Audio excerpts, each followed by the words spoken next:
Welcome to my channel. तो मैं हूँ वीरेन रैडक्लिफ। तो आज हम आपको बताएंगे कि तेनाली रामा का नाम तेनाली रामा कैसे पड़ा। तेनाली रामा के नाम की उत्पत्ति। तेनाली रामा भारतीय लोक कथाओं में एक प्रसिद्ध चरित्र है और अपनी बुद्धि और बुद्धिमत्ता के लिए जाना जाता है। उनका असली नाम गरलापति रामकृष्ण था, लेकिन बाद में भारत के आंध्र प्रदेश के तेनाली शहर से जुड़े होने के कारण उन्हें तेनाली राम दिया गया। उनका यह नाम कैसे पड़ा, इसकी कहानी बड़ी दिलचस्प है। गरलापति रामकृष्ण का जन्म तेनाली के पास गरलापड़ू नामक एक छोटे से गांव में हुआ था। वह एक उज्ज्वल और बुद्धिमान बच्चा था जो हमेशा जिज्ञासु और सीखने के लिए उत्सुक रहता था। उन्हें पास के शहर तेनाली में पढ़ने के लिए भेज दिया गया। कम उम्र में रामकृष्ण अपनी त्वरित बुद्धि और बुद्धिमत्ता के लिए जाना जाता था। वह अक्सर अपने चतुर चुटकुलों और मजाकिया टिप्पणियों से अपने दोस्तों का मनोरंजन भी करता था। वह हमेशा दूसरों को बेहतर और अच्छा महसूस कराने की अपनी कला के लिए जाना जाता था। जैसे जैसे वह बड़ा होता गया, उसकी ख्याति उसके गृह नगर से बाहर फैलती गई और दूर दूर से लोग उससे बोलते हुए सुनता हुआ देखने के लिए आते थे।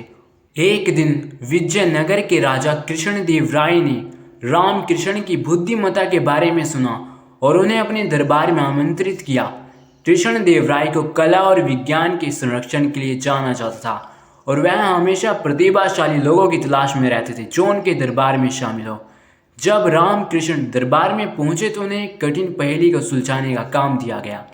पहेली उसकी बुद्धि और बुद्धि की परीक्षा थी और उसने राजा और उसके दरबारियों को प्रभावित करते हुए इसे जल्दी से हल कर दिया।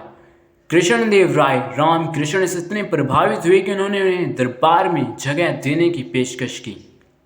रामकृष्ण ने इस प्रस्ताव को स्वीकार कर लिया और एक दरबारी विदूषक के रूप में काम करने लगे। वह अपने चतुर चुटकुलों और मजाकिया टिप्पणियों से राजा और उसके दरबारियों का मनोरंजन करता था और उन्हें अच्छा और बेहतर महसूस कराता था और वह जल्द ही राजा का पसंदीदा बन गया। एक दिन राजा ने रामा की परीक्षा लेनी सोची। वे जानते थे कि वह विफल हो जाएगा। परीक्षा तो अलग अलग रंगों के फूलों की माला बनाने की थी, लेकिन कसौटी यह थी कि फूलों को उसी रंग का होना था जिस रंग का धागा उन्हें पिरोता था। रामकृष्ण ने चुनौती स्वीकार की, लेकिन वे जानते थे कि इसे पूरा करना असंभव है। हालांकि वह एक चतुर समाधान लेकर आया। उन्होंने रंग बिरंगे फूलों से एक माला बनाई और फिर उसे एक शीशे के सामने रख दिया। प्रतिबिंब ने ऐसा प्रतीत किया मानो फूल धागे के समान रंग के हो। रामकृष्ण के समाधान से राजा और उनके दरबारी चकित रह गए और राजा ने उनसे पूछा कि वह इतने चतुर कैसे हो गए।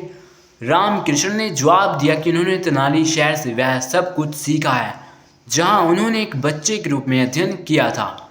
राजा रामकृष्ण की बुद्धि और बुद्धिमत्ता से प्रभावित हुए और उन्होंने अपने गृह नगर के सम्मान में उनका नाम तेनाली रामा रख दिया।